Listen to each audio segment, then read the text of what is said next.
नदीको चिसो पानीमा कुकुरको एउटा सानो बच्चा कराउँदै छटपटाइरहेको थियो। ऊ डुब्नै लागेको थियो।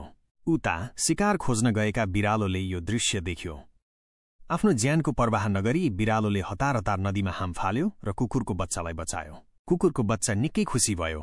उसले बिरालोलाई धन्यवाद दियो र सधैँ साथमा रहने वाचा गर्यो। बिरालोले पनि मुस्कुराउँदै यो मित्रतालाई स्वीकार गर्यो।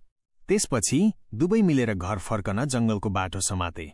तर त्यही जंगलमा एक पापी मानिसले जाल थापेको थियो। बिरालो त्यो जालमा फस्यो।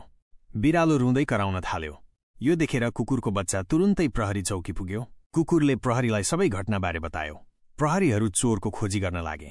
त्यही समयमा चोरले बिरालोलाई गाडीमा हालेर कतै लैजान खोज्दै थियो। प्रहरीहरू समयमा नै त्यहाँ पुगे र चोरलाई पक्राउ गरे। बिरालो जेलबाट छुटेपछि कुकुरलाई देखेर निकै भावुक भयो। दुवैले एकअर्कालाई अंगालो हालेर खुसी साटे। साँचो मित्रता भनेकै दुःखमा साथ दिने सम्बन्ध हो। यदि तपाईलाई यो कथा मन पर्यो भने कृपया लाइक, कमेन्ट र सब्स्क्राइब गर्न नबिर्सनुहोस्।